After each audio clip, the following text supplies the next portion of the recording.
Thanks. Welcome to Fisk University. My name is Sekou Franklin. I'm the executive director of the John Lewis Center. We're right across the street. Hopefully you'll be here in 2 years for another conference because we'll have a new building where we can host the conference once again. And thank you for being here at Fisk University. It's a pleasure. And if you're not from Nashville, welcome to the city of Nashville. If you're not from the South, welcome to the South. And it's a great pleasure to be here. We have an esteemed panelist. I won't go over all their bios because it's in the program, so I'll just mention what they do briefly. We have Dr. Michalyn Easter Thomas, who is a councilwoman from Memphis, who's done some great things. Yeah.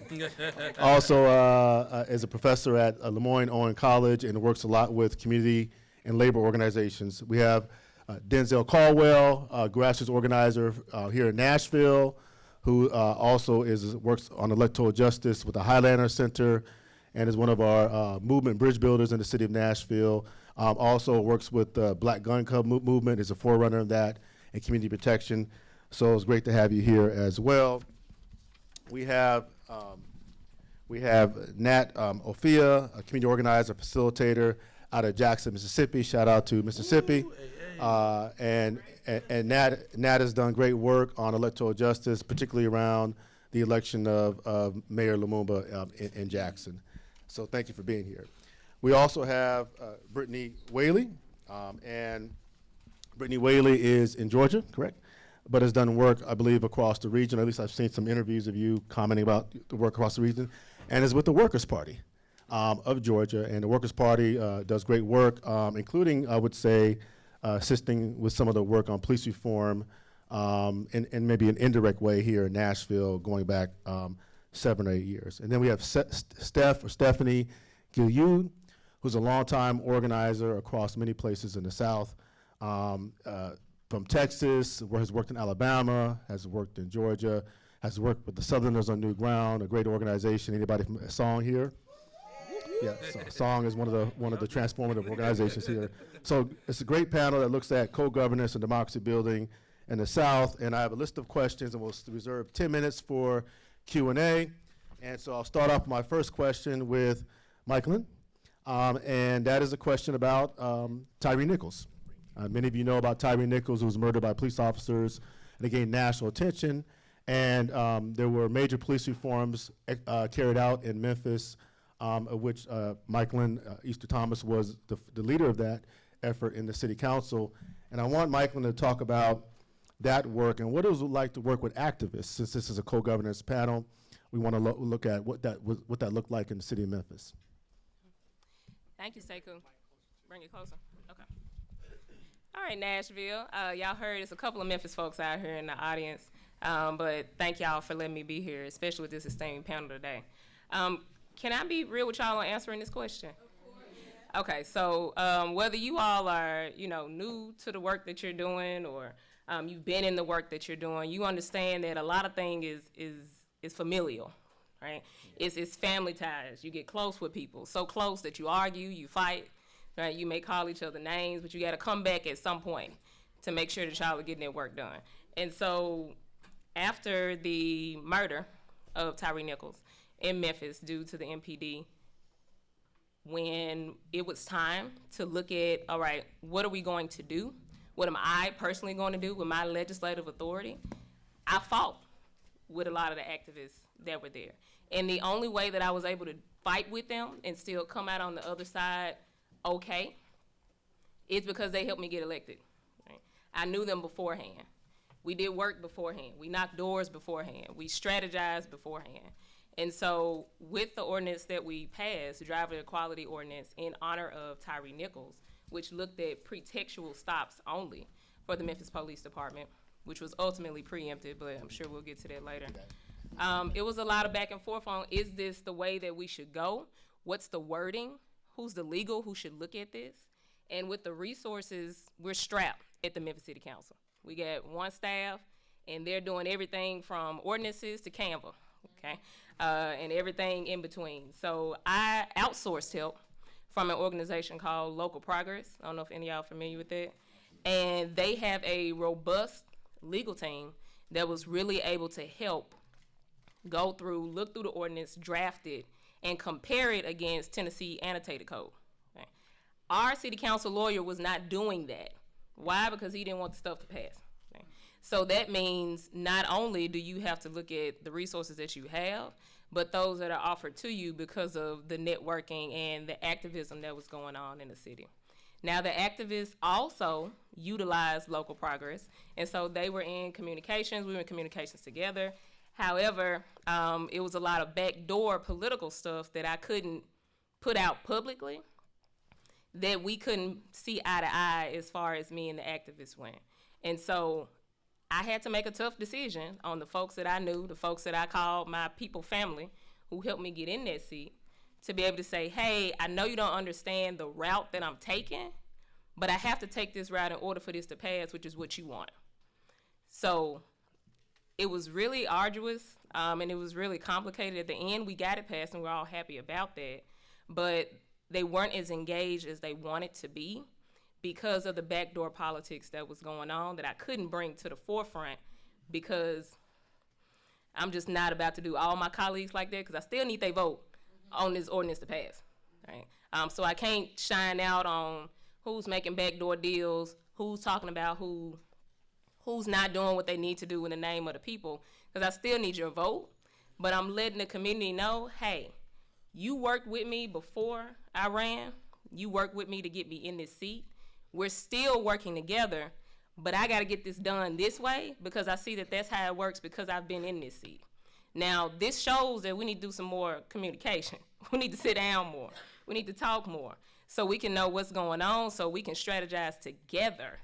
And I think that really came out of that. So I do want to shout out just to Decarcerate Memphis, Chelsea, bless her soul, Cardell Orrin, Amber Sherman, all of those folks who worked on this with me. But we fought like a family, y'all. But we're not at odds now. And so that's the important thing.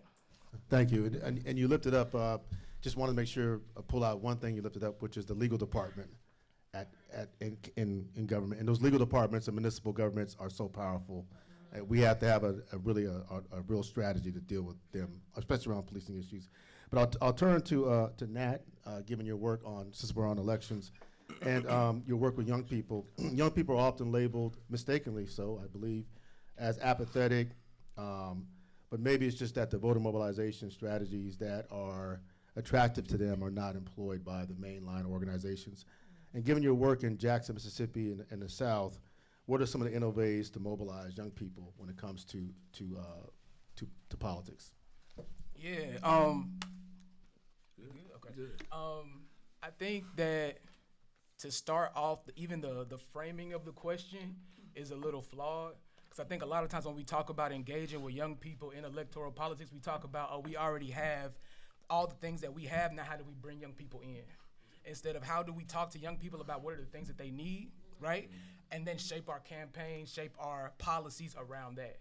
And I think that causes a lot of apathy with young people, right? When they're brought into a campaign at the tail end, when they're asked to support something when they weren't asked to figure out what it is they were supporting.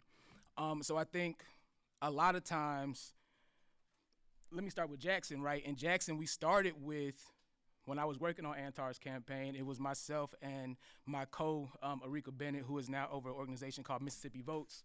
And we were heads of what we call Youth for Antar, the Youth for Antar committee, right?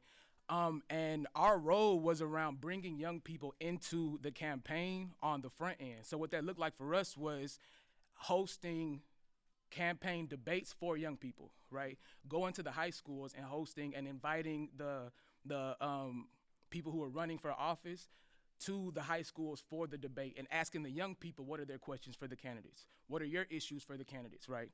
And just believing that our candidate had the policy that directly spoke to young people's needs, because we were in the campaign to work on those things, right? And to build out those policy platforms alongside former Mayor Lumumba, right? I feel like that answered the question. Yes, absolutely. But yeah, I just feel like there are some tactics that we can use on the front end. Of course, we can engage social media and things like that, and talking to young people earlier on. But specifically, when we talk about elections, we always bring young people on at the tail end. We don't never ask in the beginning, what is it that you want? How can we shape policy around your needs? Thank you. I'm going to turn to, thank you for that, and just real quick, the older or younger Lumumba campaign you worked on? Oh, I worked on Chokwe anti-Lumumba, so the younger Lumumba. Got it. Thank you. Let's turn to Britney. Britney, you work with the Workers' Party, which has gained a lot of publicity as of late, given what's going on up north. And we know that the Workers' Party has had some success up north, and we know that there's a fusion process in places like New York, whereas in the South, there's rigid laws that favor the corporate parties or corporate-backed parties, Democrats, Republicans. So given that the election laws in the South seem to be more rigid and make it more difficult for the Workers' Party to gain traction, what are some of the strategies or tactics that you're using or employing in order to expand the reach of the Workers' Party? Yeah, thank you. And I would love to just take a minute to just ground us in just the moment we're in terms of governing when we approach this. And so Working Families, I wear two hats. I'm the Southeast Regional Director of Working Families Party, as well as Working Families Power. So on the party side, we are a political organization. We contend for power across this country, mostly in down ballot races, right? And a lot of times what you'll see is we will primary Democrats, corporate Democrats, or folks who don't represent our interests. So when we talk about governance and co-governance as a project, Rukia Lumumba likes to talk about it as like a lab, right? Like where we could practice. And so for us, that practice starts when people run for office, right? How you run is how you will lead. And so when we talk about co-governance, we talk about that being from the time you stand up and say, I want to be accountable to this community, to the time you are governing and making decisions with said community. And so for Working Families Party in the Southeast, I think that, one thing is clear. We only have a few states in this country. South Carolina used to be one of those states where we have fusion voting, which means that Britney Whaley can run on the Democratic ballot line, or she can run on the Working Families Party line. And at the end of the day, those votes are tabulated. And so we can actually see the margin in which we are winning with a working class agenda, right? We only have a few of those places, but Working Families Party is in a few dozen states across this country, and we say we like to cook with what we have in the kitchen. So if that means we have to use a Democratic primary and contend for power in that way, we will do that. But what we are doing is making sure that we run, and this is coming out of the Georgia Working Families Party, but that we have a mandate. So what's the mandate that you send folks into office with? And so they understand going in what we're fighting for. And so a few things about the South. We have 9 Republican trifectas in the South, 1 divided government, and 1 Dem trifecta. The trifecta is in Virginia. The divided government is in North Carolina. Everywhere else in the South, you have a Republican governor, and both houses, right, in the state legislature are Republican. You have 10 states that haven't expanded Medicaid. 7 of those states are in the South. All of our states are right-to-work states. This is not a new conversation. We have been right-to-work states since the 50s and 60s, right? And so that means that our workers in our states are earning less money, right, because they do not have a union. And if they do have a union, it is weakened because they don't have the same protections and opportunities to bargain as a collective. And so if we have something that is in common in the South, we have a lot of folks here who make less money, because we don't have organized labor that is as strong. And we also have opportunities, unlike some other places, to think about what Black, poor folks, white folks, Latinx folks, et cetera, how we can come together and build power. So I'm almost done, I'm sorry. No, the other thing that I just want to point out is when you're looking at, and this is Oxfam American if anyone wants to source it, but when you're looking at the best and worst places for workers, looking at wage policy, worker protection, and right to organize, the top 10, DC, California, Oregon, New York, Connecticut, Massachusetts, Colorado, etc. The bottom 10, Kentucky, Louisiana, Texas, South Carolina, Tennessee, Georgia, Alabama, North Carolina. Where are we? So if you're looking at a map of the Southeast, all of these things are adding and compounding. So when we do not have a government that is working for us, and this is why we say how you run is how you will lead. If we don't have a government that is working for us, then all of our systems will continue to fail us. And so I get to your question, right, of like how we build in the South. When we're looking at this, we're very sober and serious, right? About how we actually want to build power. So when you see Working Families Party and you see that we say we are non-delusional, it means that we want to play in races where we can win. Because at the end of the day, we want to make sure that we have the governing power so that we can also have the policy. And so some folks may say, well, we see Mamdani in New York, but I say, yeah, I worked in New York too, and they had their own mess, right?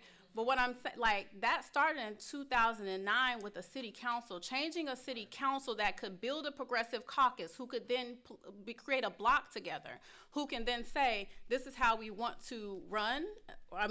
This is how we want to govern, and then this is the agenda. And so Mamdani is not like an overnight thing. And so when we're looking at our communities, I was sitting in the state of the Black Tennessee earlier, and I'm like, okay, let's start working backwards. How many votes do you actually need? Because I know in Georgia, if you in Jonesboro, you need 340 votes in order to win an election. It's 340 votes in somebody's family, right? So you start doing that kind of math and you say, we want to contend for power in serious ways. You understand? I don't want to have a 7-day-a-week, 12 hours a day campaign and we're losing. So I want 3 people on this block so that when we go in, sis, we need to be in right relationship, right? And it's not always going to be we're going to move through stuff. But when we go in and we say, what do we actually need to govern? And I actually don't think that is different across this country. I think in this moment, we're seeing a lot of opportunities where people are hungry for real and authentic leadership and folks who will co-govern. And I think that we have the people. So we organize people and money, but we have the people and enough money to get the folks elected so that we can build power in the South in the same ways we see people building power in other parts of the country. Thank you. And she said something that was important. Union density in the South in those southern states ranges between about 3 to 7, 3 to 8%. In the mid-1970s, union density in Tennessee, Alabama, and those other states was a quarter, was at least 25%. And that's what's gone on in the South. So I'll turn to Stephanie, and I'm going to ask you a movement assembly question later, but since we're on elections, I want to get to that, if that's okay? All right. Yeah. I want to ask you to comment on this interview that you did. You did an interview with Susan Farr about a decade or so ago from Song. If you don't know her.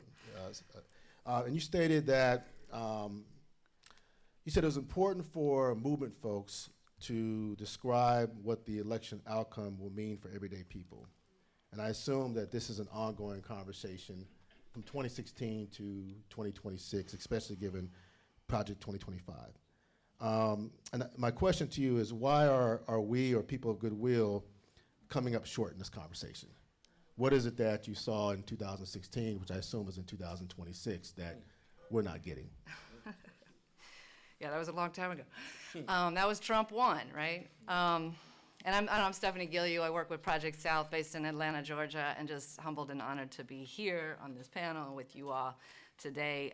One thing I would start with is that governance, y'all know this, is not a person. It is a practice. And that practice then develops systems, and that's kind of what Britney's getting to, that's what Natt's speaking to. And that system is built on relationships. So our relationships are critical to governance. So I did just want to actually invite you all to appreciate whoever you're sitting next to. Either they're new or they're somebody you came here with, but just say, I'm glad we're together. Let the church turn to your neighbor. Right.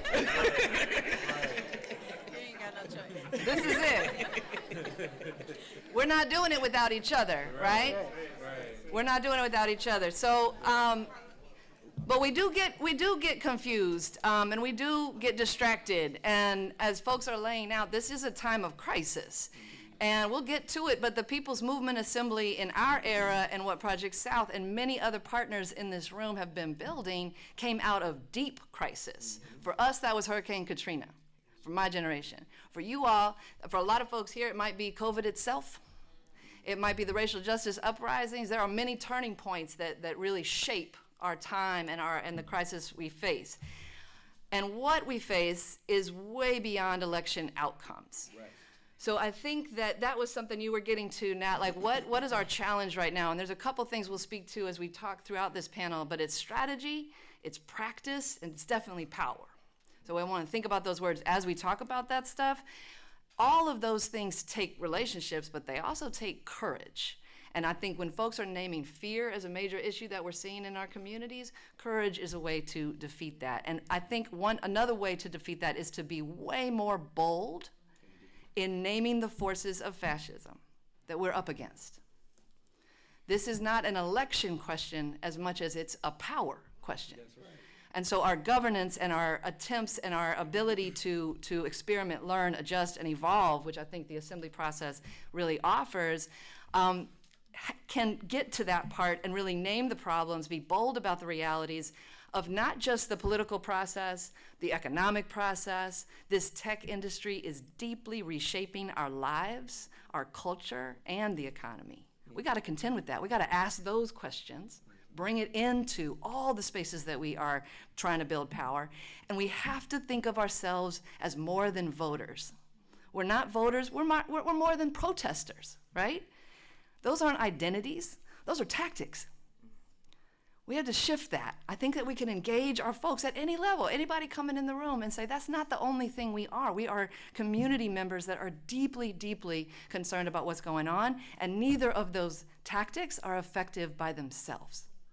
So we got to say that and be true, and then also invite people into a different conversation to really name these problems and how we want to solve it. And once we have that, how do we grow our power to make those solutions happen? That's strategy. That's what y'all been talking about for these 2 days, right? And we need to have that conversation like this one and really bring some of the convergence of practitioners and organizers and take ourselves seriously as practitioners and organizers that are building governance, building these practices, learning from them and evolving them. And we need to facilitate that towards strategy, which includes division of roles. It includes how we can coordinate, and that's a function of the assembly. What is everybody's roles? What's everybody got? What are the strengths? What can we move with together?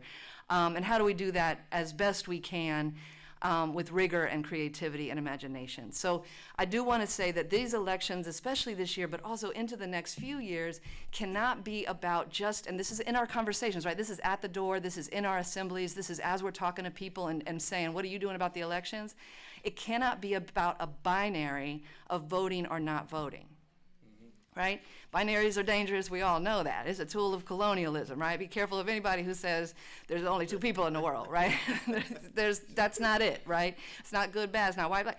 The elections, so to me, one thing I want to bring and offer into this space of so many people that are practicing governance, that are practicing strategy in your everyday organizing, which is what the People's Movement Assembly is. It's an organizing strategy to build the muscles of governance, to build those practices. So, could we reimagine the elections as a site where people show our power?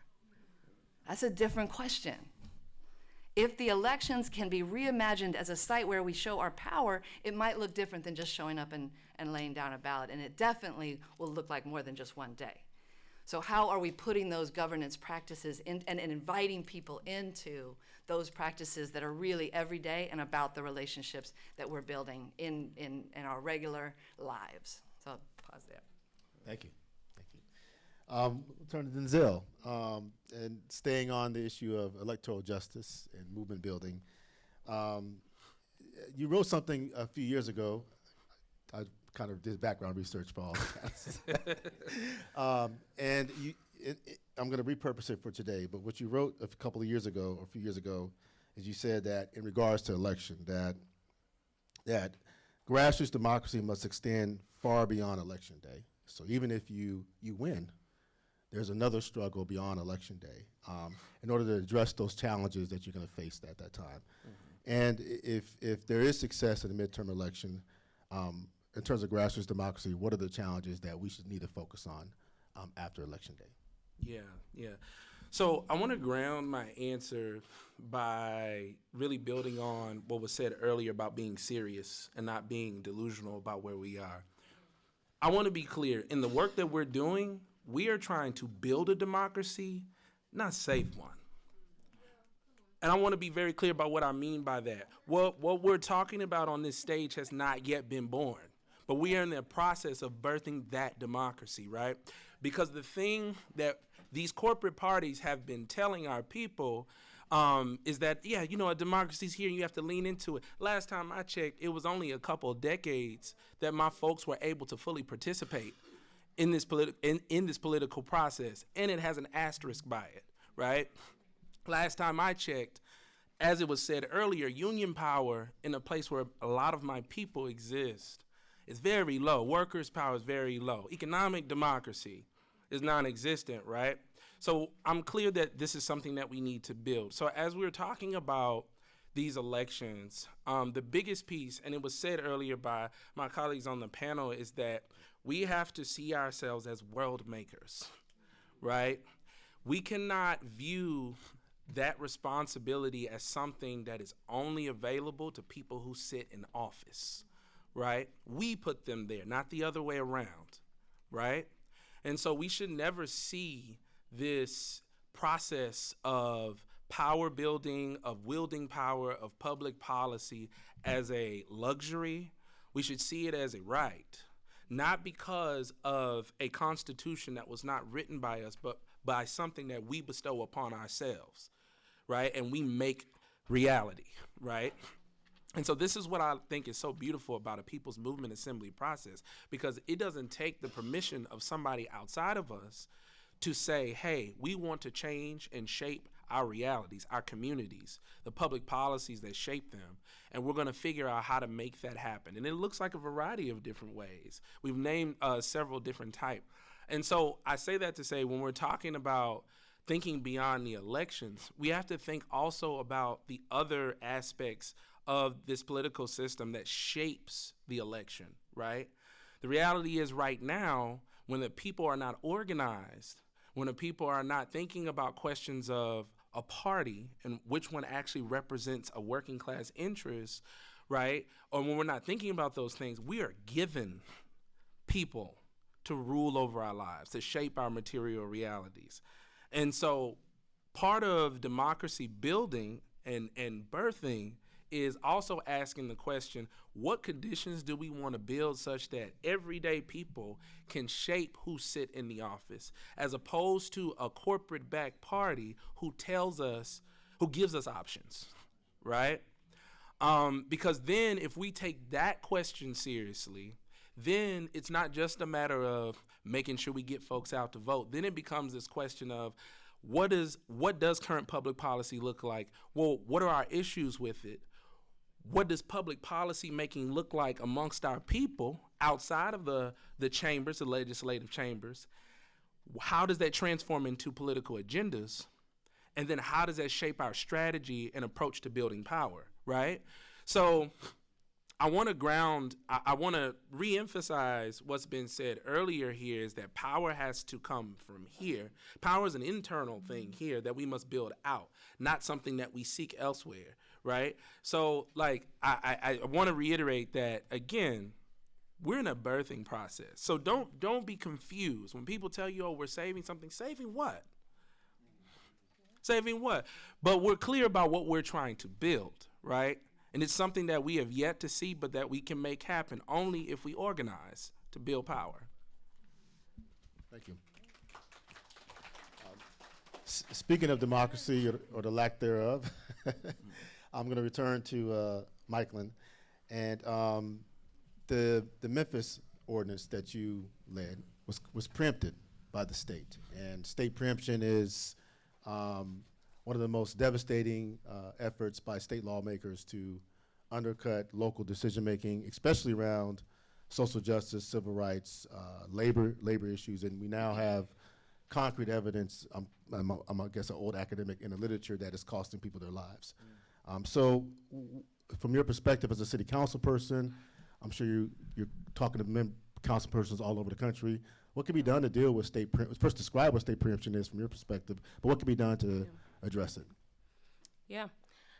So my definition of state preemption is folks who aren't in your area, who aren't tied to the people that you see every day, who don't truly care about the issues that you're fighting for, are making laws to overrule what you already said you were going to do. Mm-hmm. So with that definition, that's the utmost disrespect coming from other duly elected representatives who are still voted on by the same folks who put your local leaders in. So with the state preemption for driving equality ordinance, that was specifically targeted only for Shelby County. And so that's not the first piece of legislation that I won't say Nashville, but our state capital has specifically targeted our city and county for, right? But so driving equality ordinance was passed in April. So the legislation is done. The assembly is done for the year. They came back that next assembly, and that was first on the agenda. So somebody was planning and strategizing. Somebody was looking and paying attention to what was going on in Memphis and Shelby County. And then somebody made a decision for a whole body of folks so that they wouldn't get done what we already said we truly needed as part of the community and elected officials.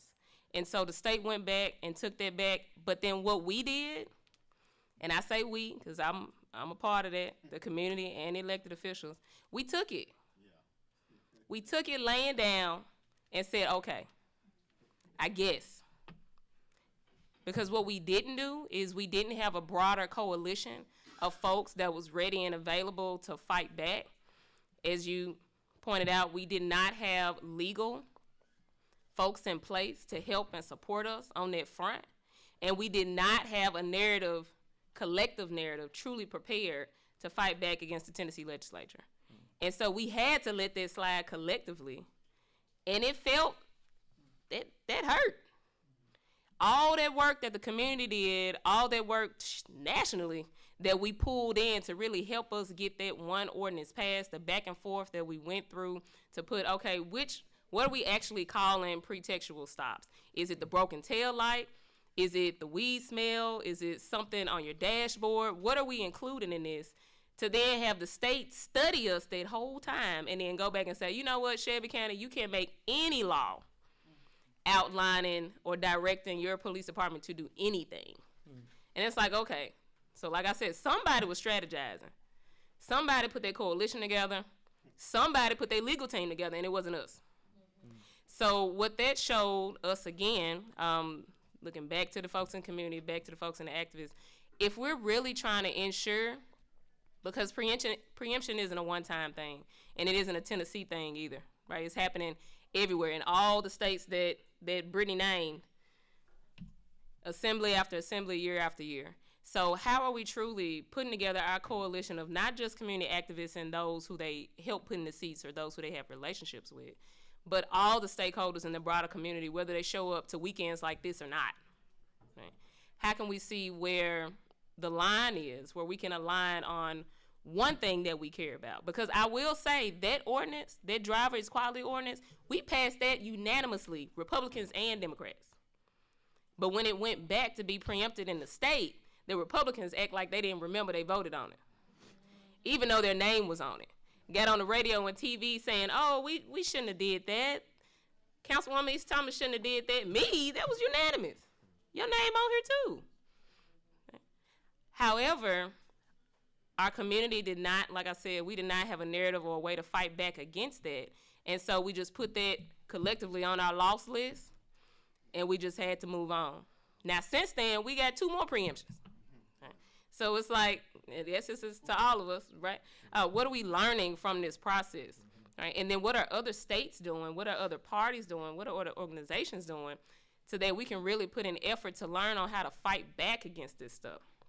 Because remember, we put our local folks in, but we put the folks in the state in too. Yep. And so you can't go 3 hours up I-240 from Memphis to Nashville and act like you forgot.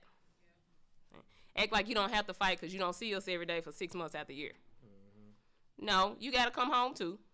And we all need to work together, and we all need to see how, okay, next time we put something in place that we know those Republicans in the state of Tennessee aren't going to like, what can we do to ensure that you'll think twice about that next time? They didn't think twice about that last time because they did it twice since then, and that was 2024. Right. Yeah. Thank you. It just, for Tennessee, when preemption happens because of the home rule provision, that law that targeted Memphis now applies to all 95 counties. It does. So no county in the state, no city council can pass a driving, I'm sorry. equality. So let me turn to Natt, and I want to ask this question. I think hopefully I'll ask it the right way. But you've done a lot of work with young people and student activists, but there are also young people who are of the same age, who may be undocumented, who may be incarcerated, who may be in deep poverty. Here at Fisk University, we have 18-year-olds, and literally, as some of you know, 5 yards away in the Andrew Hatt Jackson Housing Project, 18-year-olds don't step on campus. That divide is 5 yards, but the divide might as well be an ocean. Even the Student Nonviolent Coordinating Committee, the first conference they had at Shaw, if you look at the people there, many of them are college students. So how do we activate or bridge divides with young people who are not in college, who are not student activists, not on college campuses, but who are at the very core working class folks or at the margins? What are some of the ways in which we can address that? Yeah, I think it's not as complicated as we make it out to be sometimes. I think a lot of times we are comfortable organizing in college spaces, right? Sometimes it depends on our own biases and backgrounds and things, our unwillingness to deal with people's material issues or material needs, or our lack of resources to be able to deal with that. I think going back to even what I said before, I think a lot of times we don't talk to young people about what it is that they need, what it is that they are asking for, what are the solutions that they can come up with. Even when we talk about assemblies, how many times do we engage young people in our assemblies? Not as an afterthought. We have childcare, so all the young people go to the childcare room and color or hang out and just play video games. No, ask them the same questions that we ask in the main assembly. Give them the tools and the resources to come up with the same solutions that we as adults might come up with, or different solutions, right, that we might come up with. So I think engaging young people, especially folks who are directly impacted, in the solutions that they come up with. We talk about as organizers that people who are directly impacted are the experts in their situation. They're the closest to it, and they're probably the closest to the solutions, right? They know what the issues are, and they know what they need to solve those issues. It's not even about giving young people power, right? But it's about sharing that power with young people, right? Inviting young people to the table, inviting them to create their own tables, right, where they can share power, where they can talk about the issues, providing resources. If that's the least we can do, give them the resources, pay for the fellowships, pay for the after-school programs, pay for the housing programs, whatever it may be, right? Because people have solutions in mind. People know what it is that their communities need to thrive. We might not always have the tools to enact those solutions out, but we know what the things are that are impacting. You can go on in your block, in your neighborhood, and say, Johnny down the street, he needs some support with school. So he's a knucklehead, right? Because ain't nobody ever gave him tutoring, right? So what happens when somebody provides little Johnny tutoring, right? What happens when somebody can provide Johnny's mom with support with childcare, right? People in the communities know what the issues are. I think we have an issue on our side, the organizer side, on the professional activist side, right? With asking people what their actual problems are and listening to what their solutions are, right? So it's that simple. It seems really simple, but in practice, right, that's where it can fall apart. The lack of relationships. We don't actually spend time building those relationships. When we talk about assemblies, right, we talk about culture. That came up earlier in the assembly panel, right? What does it look like to build a culture where young people feel valued? What does it look like to build a culture where young people know that they are heard, know that their solutions have an impact? Thank you. And speaking of communities that often are not heard, there seems to be an urban-rural divide. Even when we talk about politics at the national level, we've kind of let the right seize the language of rural and define rural as white and working class versus something else. So Britney, to your question, we have these rural communities that there's a lot of potential capacity. There's the Alabama Black Belt, there's the Tennessee Delta, there's the Arkansas Delta, Mississippi Delta. I'm kind of obsessed about this, honestly.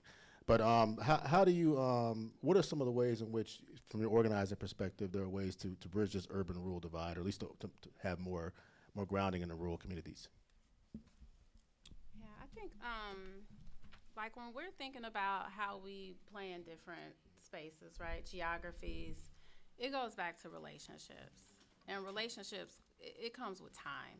So there's like a people want to talk about the work, like if you're organizing in rural communities, and to some extent in some of our communities that have informal networks of people and how we move our people, how we care for our people, right? How we step in when systems fail us. Like we see that in both rural and urban communities, but particularly in rural communities, I think we go in and we've like kind of professionalized everything about building power and like winning a thing. So your people may not land in a CRM, y'all. Like, you know, like how they're tagged in the CRM is not how they show up for each other in real life, right? Right? Okay, so we're gonna tap in with the, you know, but like with the historical is kind of in our DNA, right? And how we move and how we build things. And so I think for us at the party, we try to honor that. And I'm really clear that like we didn't create this, right? We stand in a legacy like of people who have done this. And so if our goal is to build governing power and that power extends beyond like one single election or intervention, then it means that you have to be in community and thinking about holistically how power moves. And I have to be deferential to folks who have been doing this for decades, right? And generations, and say, okay, I can give you the tools and the skills that you need, but I can't give you the heart. The people here have what we need, right? And so I think that's a part of it. The other part is like seeing yourself as a part of that, right? I'm not going into a community. It's much better for me, and this is for all of us, right? Like when we talk about our community, it's plural. And so there are always these intricacies. There's always like, who are your people when you go into said place? And if you don't name a name, you ain't they people until you become their people. Prove yourself, right? You have to be patient enough to go through that process. But then when you do that, you got to see yourself as part of that community in a way where you have an offering. So I think like before I get to the tactical kind of intervention of like, we need to win this election, we need to build the power, I got to make sure that I'm in right relationship and community. And when I give you the skills and the tools, you can tell me who had a heart, and this is how we're going to run it. So it'll connect to the people's movement assemblies. It'll connect to your faith institutions. It'll connect to the folks who have just been there for generations, and they could tell you, run it down, like these are the people who live in X place. And so I think that's like how we have to like approach the work and how we have to like build the thing.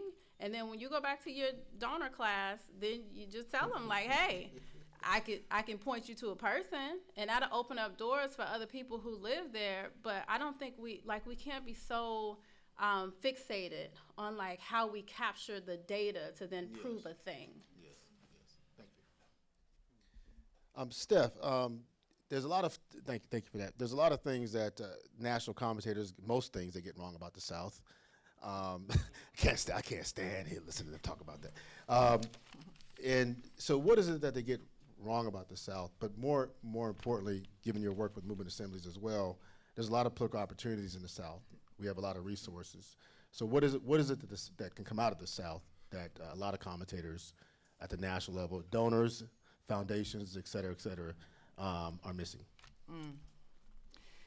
Well, it's another theme too, and I think what they get wrong about the South, they also get wrong about rural communities. Well, they get wrong about rural communities, they get wrong about the rest of the globe. And a lot of that, the shared experience is not having enough infrastructure, and having that infrastructure having been systematically dismantled, displaced, and separated from people. So there's something we share in that, because it's a little echoey.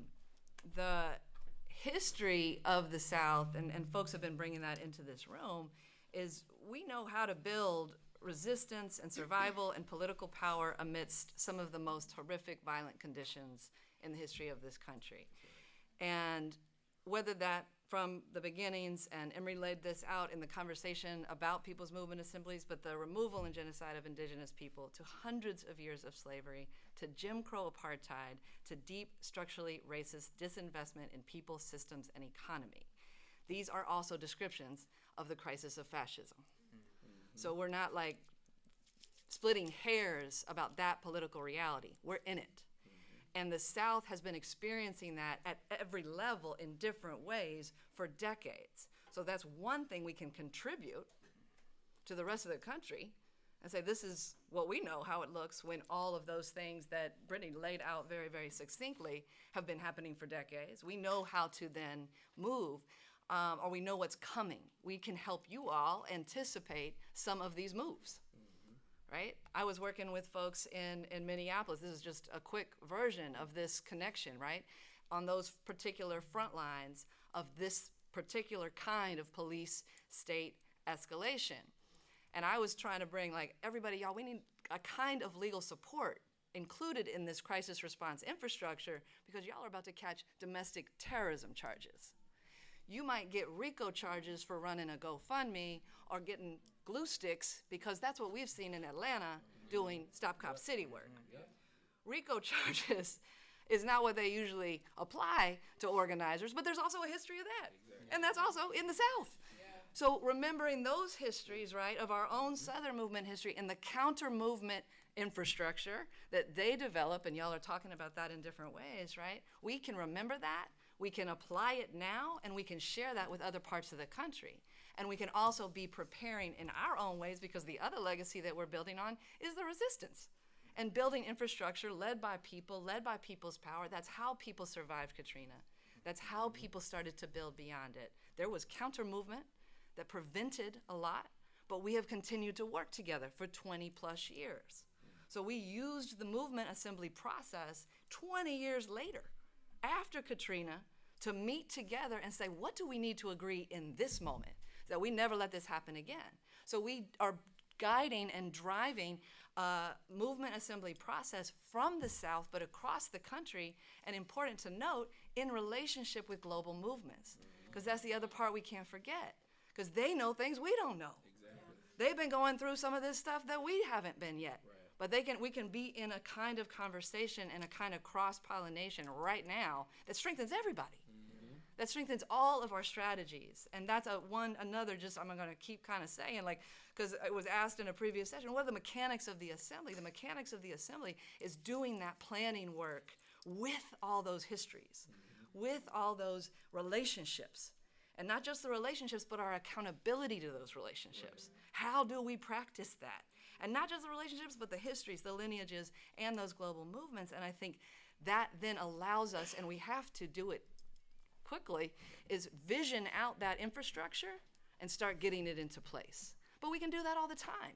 Because, and I think Southern movements do that all the time, and young people specifically, that when there is not infrastructure in place, we build it anyway. If there's not a communication system that works for us, we're gonna make one. And we gotta keep doing that. And then we gotta share that.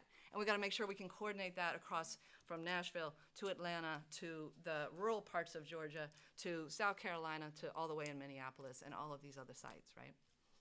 Thank you. I'm gonna ask one more question to Denzel, then we're gonna have times for about 10 minutes worth of questions. But Denzel, you and the Southern Movement Committee, Black Nashville Assembly, were part of the a process that created the first ever Office of Youth Safety at the Mayor's Office for a city. So shout out to you. And you did this by bringing in young people into the process from beginning all the way to the end, from I think a movement assembly process to even weighing in on the budget effort. So just describe how this process worked, and because I think the model that y'all set could be used in other places. So just describe that process from beginning to end of getting that Office of Youth Safety. Yeah, so, what pre-existed was the Black National Assembly, right? So we already have an ongoing People's Movement Assembly process where we were leaning towards our people to shape political agenda. But our youth are our people, right?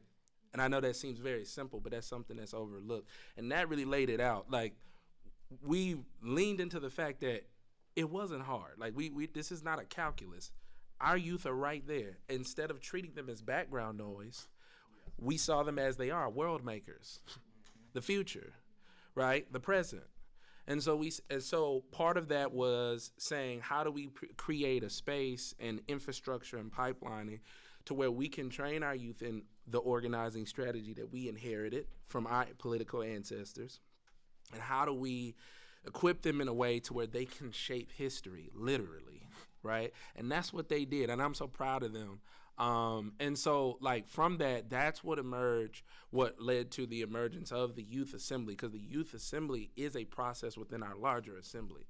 So it's not just, hey, youth, what do y'all think? No, youth, what is the assembly process for you all? What are the things that matter most to you? What do those things look like in terms of political demands, right? And then bringing them to the adult space. And I'm gonna keep it so real with y'all. The youth are the most radical among us, right? They're the ones who get the adults together. And that's not just presently true with us, that's historically true, right? And so part of our duty as adults all the time is to figure out, one, how to get out of their way, right? And to also lean into the radical possibilities that the youth are bringing forth. And how do we help them shape those into public policy, into campaigns, into wins? And that is what led to our victory for the Office of Youth Safety, the nation's first Office of Youth Safety, such that the mayor of Nashville has written into our executive order for the Office of Youth Safety that this office is working mutually exclusive from cops, courts, and cages. Y'all, give it up for our youth. Right? This is what wins can look like. And I think one thing that's really important, so when we talk about organizing, one of the most critical parts that our youth are doing and are implementing really well is the implementation portion. Because I think too often when we who believe in and want to build a better world achieve some type of victory in some battle, sometimes we can get a little too lax and think that, okay, we're good. But the implementation part and the follow through is one of the most critical parts of governance, about serious governance. So what does it look like when we say, okay, now that we got that budget measure passed, how do we ensure that it's implemented, right? So, I mean, even when we were talking about the Office of Youth Safety and its formation, our youth were a part of that. They played a role in determining who's got to sit in that seat, right? They play a role in the agenda of that office, and that shapes the next budget cycle sort of strategy and campaign in their assembly process. So I say all that to say that we have built infrastructure such that the youth can actually engage in power building and governance in the most literal sense. You know, they're not an appendage to the adults. And as a matter of fact, in so many ways, they are leading the adults, right? And we're just creating the infrastructure so they can be the world makers that they're supposed to be. Thank you. And I should give a shout out to Phyllis Hildreth, the director of the Office of Youth Safety, who's here in a movement meeting and has been in movement meetings for the last decade. So thank you, Attorney Hildreth. So we have time for questions. I believe 10 minutes.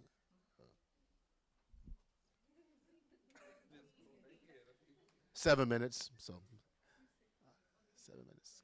Questions?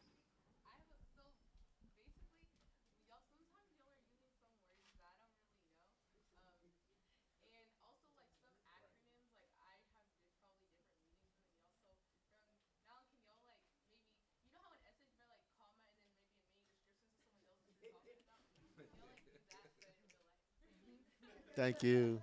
Thank you. Anything in particular that surfaced Yeah, that you want which us one? to break it down a little bit? CRM. Oh, you. It's just a database that you use. So everything in our world is like, how are you tracking it? Because it has to be measurable. So it's literally just like the system that you're using to track the information.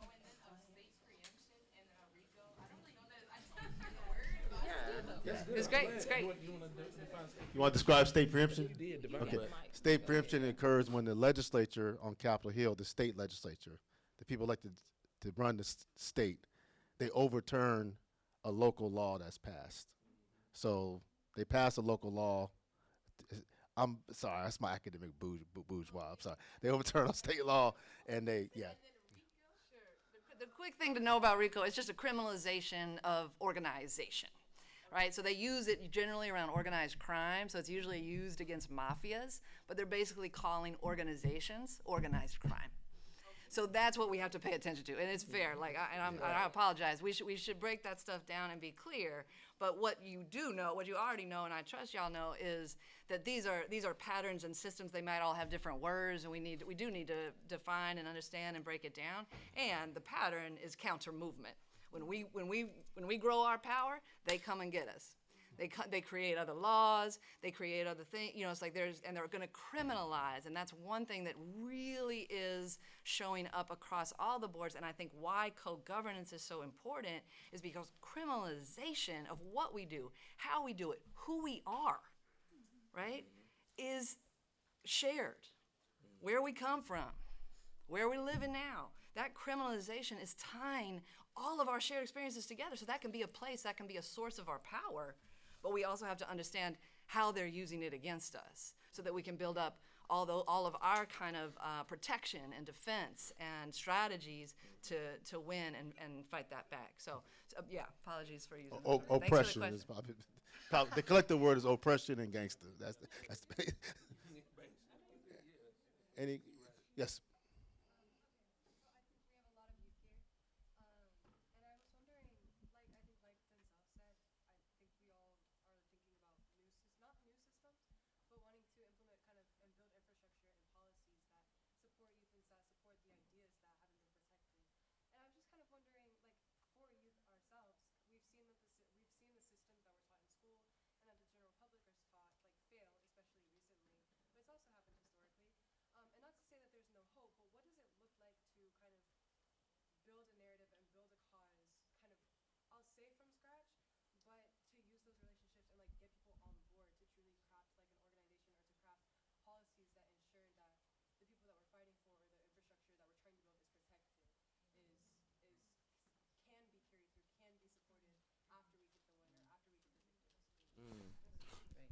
We need to prepare. I want to add one part, and I want to invite the panelists to add other pieces. I think the first thing you have to recognize is that you're not starting from scratch, right?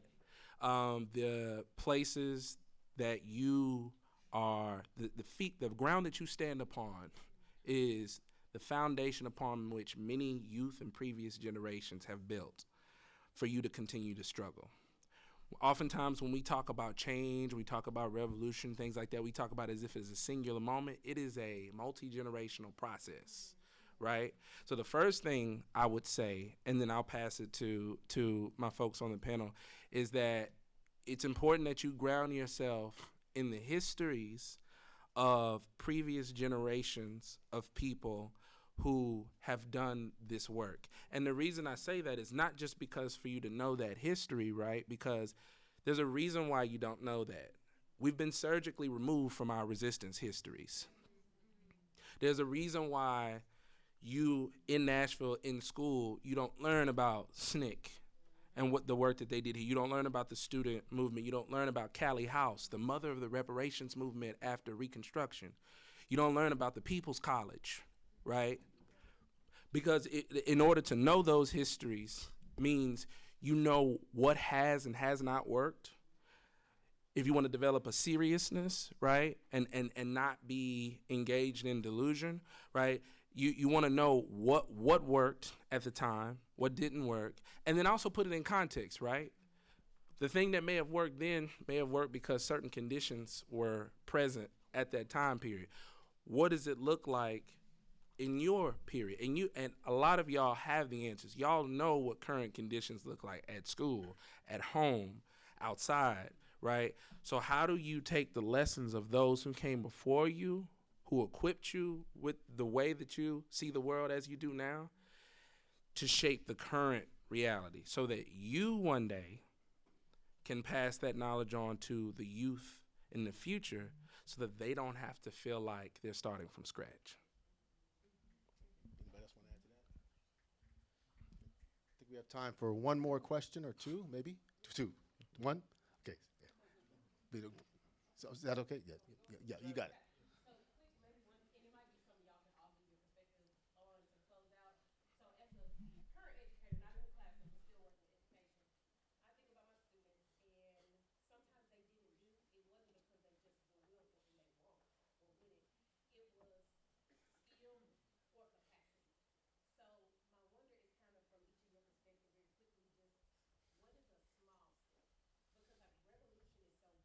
Yes.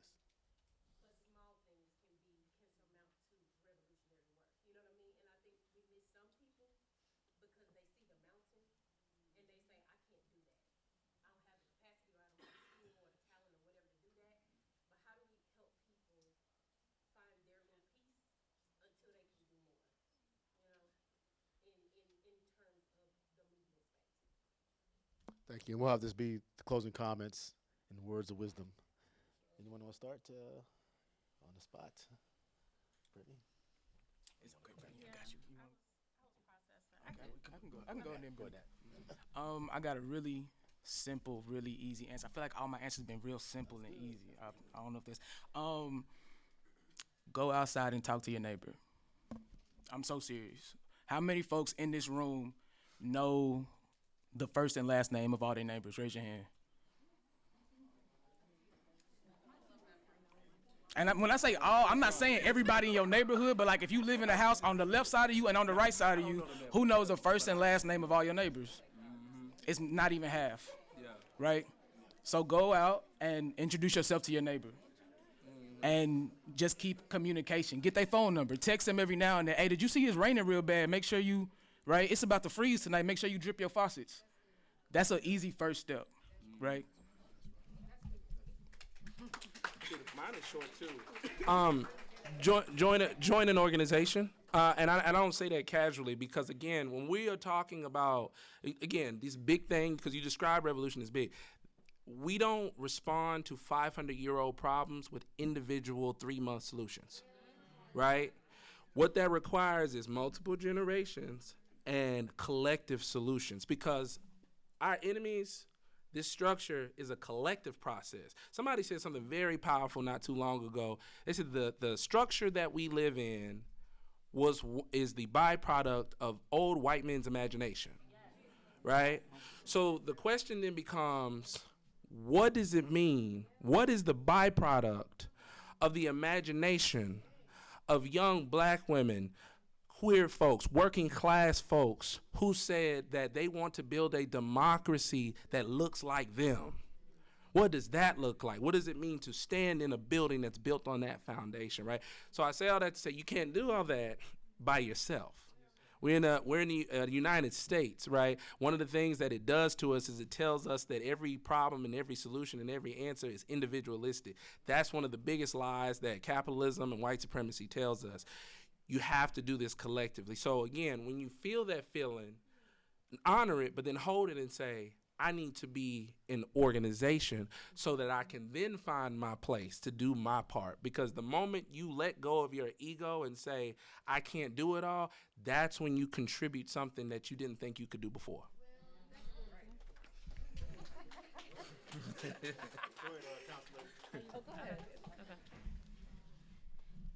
I think we might be all just building on what each other is going to say. But going right off of what Denzel said, so when you join that organization, either you're coming with or you're leaning into the gift or the strength that you have. Mm-hmm. So one thing that you can do is figuring out what is your strength, what is your gift, because that's your responsibility to use your gift. You have your gift, not anybody else's, but yours. And so when we all bring that together in community, it's the only way that we'll see wins and tangibility and what we're trying to build and what our imagination can really visualize. But your strength, your gift, and how that's going to be done in tandem and aligned with everyone else that's in that community together. But it has to be yours. And you got to lean into it, and you got to fine tune it, and you have to work on it and practice it. And you have to use it and sharpen it with somebody else's skill. Because that's when we make stuff, that's when we get stuff done. That's right. I was laughing because I literally wrote gifts and strengths on my paper, because that's an exercise that we do, is to really name what were you born with? What do you bring into the party? And what do you want to learn? Because a strength is a skill that you want to build on, and you might be able to do that together, so then you include that in the collectivity. I think to think about it as organizers, because I also agree and believe in organization, we then have a challenge and a mandate to find and support meaningful roles for people, and that we aren't all just trying to do it by ourselves, but that everybody is contributing to that process, that we are trying to help folks and each other make meaning of this moment and make meaning and contribute our best effort as individuals into that collective. We call that mutual aid, right? Like, mutual aid has also been kind of somewhat diminished to, like, it's not GoFundMe, y'all. Like, mutual aid is the Black radical tradition. Exactly. Mutual aid is that reciprocity. I'm bringing something and I'm getting something. And that mutual aid, to me, is a part of the infrastructure. And y'all have it on your shirts, like that you have infrastructure on your shirts. I just love it. I cannot get over it. Like, we talk about that as a big old word, and we're breaking that word down all the time. But it's the practices that we do together that really build up all of this collective power, all of this collective meaning, and so that we can really do the liberation work to build a new world. So yeah. Yeah, I think the thing I'm sitting with is just that, like, I think that you have an opportunity to really interrogate where we are as a country, because you bring, like, your voice. Like, I think a lot of times young people will say, well, I don't have the experience, but I think when you're a little bit older, you try to move, within certain parameters, because you feel like you can't take risks, right? You become more risk averse in some of the spaces that I'm in. And so as I think about, we were talking about this, but, the conversation about the genocide, the conversation, anti-war conversations and activism, and students just walking out and saying, no, we see our people disappearing from schools or not showing up to school, right? So I think don't minimize what you're already doing. But then the other piece is just get real curious. Like, you should always be reading and, like, trying to get a better understanding and making meaning for yourself. So much is coming at us, and people tell us how to digest information and what to think about a thing. I just encourage y'all to be independent thinkers. And that means sometimes you may have to move through some tension, or there may be some friction, even in spaces that we occupy. That actually makes us better, right? And so when you come into a space, like, come with your thoughts, come with your, y'all call them feels, vibes, whatever you want to call it. But, like, feel what you feel. Do the research, and then show up as your authentic self, so that way when you're moving through a thing, somebody will hold you through it. If they're really your people, especially folks who have been in this for however many decades, like, we got you. But just come into it knowing what you know. Yeah, that's great. Thank you to this panel. Appreciate it. Big round of applause.